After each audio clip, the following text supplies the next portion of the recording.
What if the swelling in your legs and ankles is not really about your heart, your kidneys, or even the amount of salt you eat? What if the real reason your ankles puff up by the end of the day comes down to a single nutrient that most people over 50 are quietly running low on without ever realizing it? I want to be honest with you from the very beginning. When most people develop swelling in their lower legs, they are told one of three things. They are told it is their heart. They are told it is their kidneys, or they are told to simply cut back on salt and elevate their legs. And while those things can matter, what I have come to understand after years of studying fluid balance and circulation is that for a very large number of people, especially adults over 50, the swelling is being driven by something much smaller and much more correctable than any of those explanations suggest. It is being driven by a breakdown in the tiny cellular pumps that decide where the water in your body is allowed to go. And those pumps depend on specific nutrients to function. When those nutrients run low, the pumps slow down, and water that should stay inside your bloodstream begins leaking out into the tissue of your lower legs instead. Today, I am going to explain exactly how this works, in plain language, so you understand the real mechanism behind the swelling. And then I am going to tell you about the one nutrient that sits at the very center of this entire process, the nutrient that controls whether those cellular pumps run properly or grind to a halt. Along with it, I will explain the two minerals that work alongside it, because they all operate as a team. When you understand how these three work together, you will understand why the standard advice so often fails, and what you can do instead. Before we go further, if you find this information valuable, please subscribe and turn on the notification bell so you do not miss what comes next. And leave a comment below telling me your age and where you are watching from. I read every single one. Let us start with what swelling actually is, because once you understand it properly, everything else makes sense. The medical term for the swelling you see in your legs, ankles, and feet is edema. Edema simply means an accumulation of fluid in the spaces between your cells. Your body is full of water, but that water is supposed to be distributed in very specific places. Some of it sits inside your cells, some of it circulates in your blood, and some of it occupies the spaces between cells, what we call the interstitial space.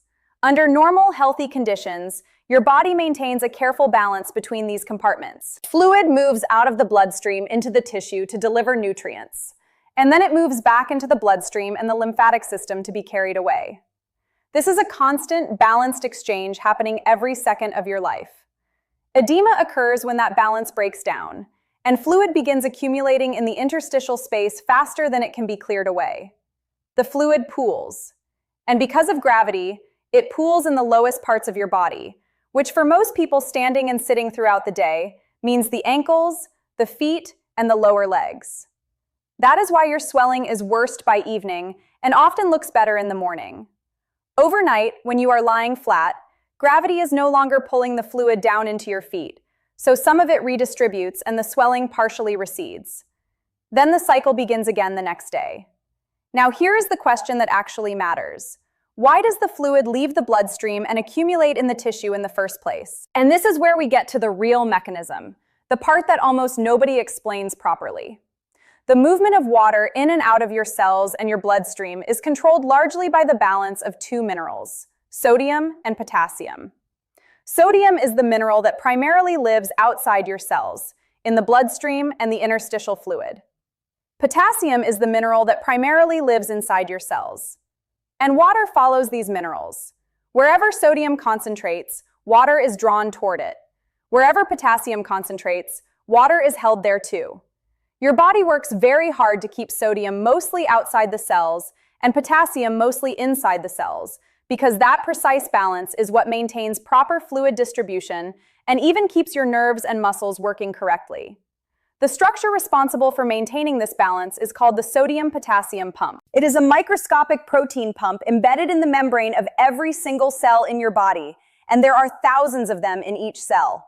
Their job is relentless and constant. They continuously pump sodium out of the cell and pull potassium into the cell, against the natural tendency of these minerals to drift in the opposite direction. This pumping action is one of the most energy-demanding processes in your entire body. In fact, a significant portion of all the energy your body produces every day is spent simply running these sodium-potassium pumps.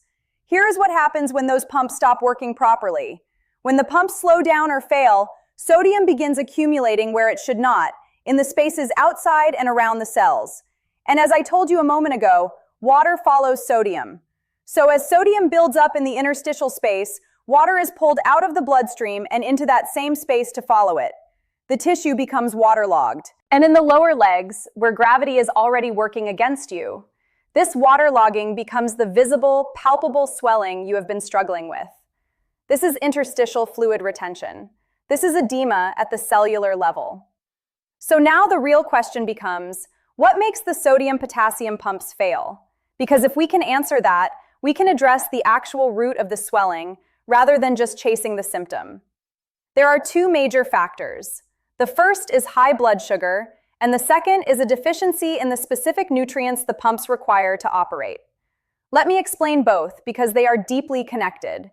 Let us begin with blood sugar because this surprises most people.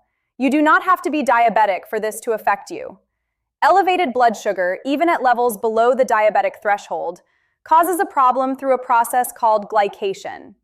Glycation is what happens when excess sugar molecules in your bloodstream attach themselves to proteins. Picture sugar as a sticky substance circulating in your blood. When there is too much of it, it begins sticking to things it should not stick to. One of the proteins this happens to is hemoglobin, the protein in your red blood cells that carries oxygen and nutrients throughout your body. When sugar glycates your hemoglobin, those red blood cells become less flexible and less able to deliver oxygen and nutrients efficiently. Your blood sugar control over the previous few months can actually be measured through a test that looks at exactly this glycated hemoglobin, which tells you how much sugar has been sticking to your blood cells over time. Glycated proteins can also interfere with healthy circulation through the small vessels of your lower legs, the very vessels responsible for clearing fluid out of the tissue. When that small vessel circulation is impaired, fluid clearance from the tissue slows down and swelling worsens. But high blood sugar does something else that is even more directly relevant. It causes sodium retention. When blood sugar is elevated, the body holds on to more sodium, and as you now understand, more sodium means more water retention. The kidneys, in their effort to manage elevated glucose, end up reabsorbing more sodium back into the body, and the water follows. Over time, chronically elevated blood sugar also begins to damage the small nerves in the feet and lower legs, which is the beginning of what is called peripheral neuropathy, that numbness and tingling sensation many older adults experience. So even if you have never been diagnosed with diabetes, if your blood sugar tends to run high, particularly after meals heavy in refined carbohydrates, breads, pastries, sugary drinks, and processed snacks, it is actively contributing to the swelling in your legs through multiple pathways at once. Now let us get to the heart of the matter, the nutrients that the sodium-potassium pump depends on, because this is where the real solution lives. The first and most important player is potassium. Potassium is the mineral that belongs inside your cells, working as the direct counterbalance to sodium. When you have enough potassium, it signals your body to release excess sodium and the water bound to it. In other words, adequate potassium actively helps your body let go of retained fluid. But here's the problem. The vast majority of adults do not consume nearly enough potassium. The recommended daily intake is around 4,700 milligrams per day, and most people fall dramatically short of this. Achieving that amount through diet requires a genuine, deliberate effort. It means eating potassium-rich foods consistently. Avocados are one of the richest sources, with a single avocado providing a substantial portion of your daily need. Leafy green salads, when eaten in real volume, contribute meaningfully. Berries, certain vegetables, and other whole plant foods all add to the total. The point is that potassium has to become a daily priority, not an occasional accident. When you raise your potassium intake to adequate levels, you are giving the sodium-potassium pump the raw material it needs on the potassium side of the equation, and you are directly signaling your body to shed retained sodium and water. The second player is magnesium. Magnesium is the mineral that most people overlook entirely, and yet it is absolutely essential to this whole system. Here is why. The sodium-potassium pump cannot function without magnesium. Magnesium is a required cofactor for the enzyme that powers the pump. Without adequate magnesium, the pump simply cannot run at full capacity, no matter how much potassium you consume. Magnesium also helps regulate how your cells handle both sodium and potassium. and it plays a role in relaxing the smooth muscle in your blood vessel walls, which supports healthy circulation in the lower legs. The recommended intake is around 420 milligrams per day for many adults, and like potassium, most people fall short. Good dietary sources include pumpkin seeds, sunflower seeds, leafy green vegetables, and other whole foods. Magnesium and potassium work as partners. You need both for the pump to function, and a deficiency in either one compromises the whole system. Before I tell you about the central nutrient, I want you to fully appreciate just how demanding the sodium-potassium pump really is, because this is what makes the next piece so important. Researchers studying cellular energy have estimated that somewhere between 20 and 40% of all the energy your body produces at rest is consumed by these pumps alone. Think about that for a moment. A fifth to nearly half of your entire resting energy budget is devoted to nothing more than keeping sodium outside your cells and potassium inside them. That is how fundamental this balance is to life. Your body considers it so essential that it is willing to spend an enormous fraction of its total energy maintaining it every second of every day. And anything that runs on that much energy is extremely vulnerable to an energy shortage. If the energy supply falters even slightly, the pumps are among the first systems to feel it, because they are consuming so much of the available fuel. This is the key insight that connects everything together, and it leads us directly to the nutrient at the center of the entire process. Now here is the nutrient at the very center of everything, the one that ties this entire mechanism together, and the one almost nobody talks about in the context of swollen legs. Vitamin B1, also known as thiamine. Let me explain why vitamin B1 is so critical. I told you earlier that running the sodium-potassium pumps is one of the most energy-demanding processes in your entire body. Those pumps require a constant supply of cellular energy to keep pumping sodium out and potassium in. That energy comes from your cells converting the food you eat, particularly carbohydrates, into a usable form of energy. And the conversion of sugar and carbohydrate into usable cellular energy absolutely requires vitamin B1. Thiamine is an essential cofactor in the metabolic pathway that turns glucose into energy. Without enough thiamine, your cells cannot efficiently produce the energy they need. And one of the first systems to suffer is the energy-hungry sodium-potassium pump. In other words, even if you have adequate potassium and adequate magnesium, if you are deficient in vitamin B1, the pumps still cannot run properly because they are starved of the energy required to operate. The sodium builds up, the water follows, the legs swell. This is why vitamin B1 deficiency is so often the hidden factor behind stubborn edema that does not respond to the usual advice. And here is the part that makes this so common, particularly in older adults and in anyone who eats a typical modern diet. Consuming large amounts of refined carbohydrates and sugar actually depletes your vitamin B1. Here is the cruel irony of it. The more refined carbohydrate and sugar you eat, the more thiamine your body burns through trying to process it. And refined carbohydrates have had most of their natural thiamine stripped away during processing. So you are simultaneously increasing your thiamine demand while decreasing your thiamine supply. The result is a creeping deficiency that develops slowly and quietly over months and years, exactly the kind of gradual decline that mirrors the slow onset of leg swelling that so many people experience as they age. So when you put this whole picture together, you can see why the standard advice of cutting salt and elevating your legs so often fails to solve the problem. Cutting salt addresses only one side of the sodium-potassium balance. It does nothing to restore the potassium, the magnesium, and the vitamin B1 that the pumps actually need to do their job. Elevating your legs uses gravity to temporarily move fluid, but it does nothing to fix the cellular machinery that allowed the fluid to leak out in the first place. You are managing the symptom while the underlying pump dysfunction continues unaddressed. If you are still watching and this is making sense of something you have struggled with for years, please comment the number 1 below so I know you are with me. It genuinely helps me understand what to cover next. Now let me give you the practical plan, the way to actually apply this understanding. First, prioritize potassium every single day. Aim toward that 4,700 milligram target through whole foods. Make avocado a regular part of your diet, since a single avocado can provide a meaningful share of your daily need.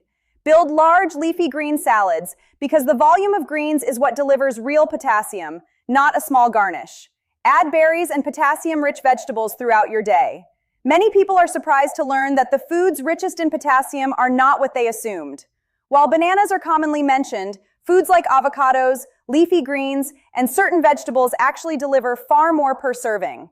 If you struggle to reach adequate levels through food alone, a high-quality electrolyte powder that contains potassium without hidden added sugars can help bridge the gap. Read the label carefully, because many electrolyte and sports products are loaded with sugar, which, as you now understand, works directly against you by depleting your thiamine and raising your blood sugar. One important caution here: if you have any kidney condition, you must speak with your doctor before significantly increasing your potassium intake, because impaired kidneys may not clear excess potassium properly, and that can be dangerous. For people with healthy kidneys, raising dietary potassium toward the recommended level is both safe and beneficial. Second, ensure adequate magnesium. Aim toward that 420 milligram target. Include pumpkin seeds, sunflower seeds, and leafy greens regularly. Pumpkin seeds in particular are one of the most concentrated dietary sources of magnesium available. Magnesium is one of the most common deficiencies in older adults, partly because the magnesium content of many foods has declined, and partly because certain medications and conditions deplete it. Correcting it supports not only the sodium-potassium pump, but also muscle function, sleep quality, blood pressure regulation, and overall vascular health. Magnesium and potassium truly work as a pair, and addressing one while ignoring the other leaves the system incomplete. Third, and most importantly, address vitamin B1. The single most powerful thing you can do here is to dramatically reduce your intake of refined carbohydrates and sugar. This accomplishes two things at once. It stops the ongoing depletion of your thiamine, and it lowers the blood sugar that has been driving sodium retention and glycation. When you stop burning through your thiamine on a flood of refined carbohydrates, your body can begin to restore its thiamine status, and the energy supply to your sodium-potassium pumps can recover.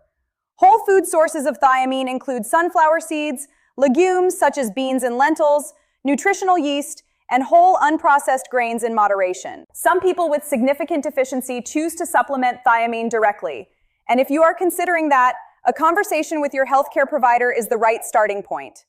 When you bring these three together, adequate potassium, adequate magnesium, and restored vitamin B1, while simultaneously reducing the sugar and refined carbohydrate that has been undermining all of them, you are addressing the actual root cause of the cellular fluid retention, rather than just chasing the swelling after it appears.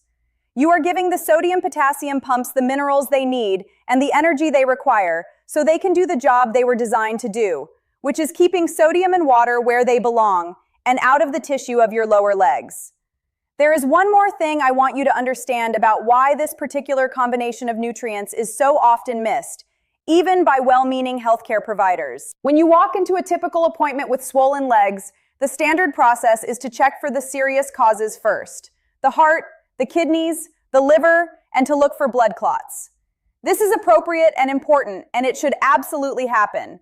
But once those serious causes are ruled out, the conversation often ends with advice to cut salt, elevate the legs, and perhaps wear compression stockings. The nutritional and cellular mechanism, the potassium, the magnesium, the vitamin B1, and the blood sugar connection is rarely part of that conversation. Not because it is unimportant, but because nutritional medicine is simply not the focus of most brief medical visits. The result is that millions of people with the everyday, both-sided, gradual swelling I have described are left managing the symptom indefinitely, never addressing the cellular machinery that is actually driving it. I am not telling you this to criticize anyone. I am telling you so that you understand why you may never have heard this explanation before, and why taking some ownership of these nutritional factors yourself can make such a meaningful difference. Let me also address the timeline, because people always want to know how quickly they might notice a change. This is not an overnight fix, and anyone who promises that is not being honest with you. The cellular systems we are talking about respond gradually. As you restore potassium and magnesium and begin reducing the sugar and refined carbohydrate that has been depleting your thiamine, the sodium-potassium pumps slowly regain their function over a period of weeks. Some people notice a reduction in their evening swelling within the first couple of weeks, particularly if they were significantly deficient to begin with. For others, it takes longer, A month or more of consistent change before the difference becomes clearly noticeable. The key word, as with almost everything in health, is consistency. A single day of good potassium intake will not undo years of deficiency, but a sustained daily commitment to feeding these cellular pumps what they need, while removing what has been undermining them, allows your body to gradually restore the balance it was always designed to maintain. I want to be honest and responsible with you about something important. Swelling in the legs and ankles can have many causes, and some of them are serious. Edema can be a sign of heart problems, kidney disease, liver disease, blood clots, or other conditions that require proper medical evaluation. If your swelling comes on suddenly, if it affects only one leg, if it is accompanied by pain, redness, warmth, or shortness of breath, or if it is severe and persistent, you need to see a doctor promptly. The nutritional mechanisms I have described today are real and they matter, but they are not a substitute for medical evaluation when swelling could be signaling something more serious. Use this information to support healthy fluid balance and work with a qualified healthcare professional to rule out and address any underlying medical conditions. But for the very common situation of gradual, both-sided, end-of-day swelling that worsens with sitting and standing and improves overnight, the kind of swelling that so many adults over 50 simply accept as a part of aging, understanding the role of these nutrients can be genuinely transformative. Because what looks like an inevitable consequence of getting older is very often a correctable nutrient and blood sugar problem operating at the cellular level. Your body has an extraordinary system for keeping fluid exactly where it belongs. Thousands of tiny pumps in every cell, working every second of every day, maintaining the precise balance of sodium and potassium that keeps water in your bloodstream and out of your tissue. Those pumps are not broken. In most cases, they are simply undersupplied. They are short on the potassium and magnesium they need as raw material, and short on the vitamin B1 they need for energy, while being overwhelmed by the sugar and refined carbohydrate that depletes the whole system. Give those pumps what they need, remove what has been undermining them, and they will get back to doing the job they have always been capable of doing. That is the real story behind swollen legs and ankles. Not simply your heart, not simply your kidneys, not simply salt, but the cellular machinery of fluid balance and the specific nutrients that machinery depends on to function. If this video helped you understand your own body better, please subscribe so you receive the next one. Leave a comment below telling me your age and where you are watching from, and let me know whether this explanation was new to you.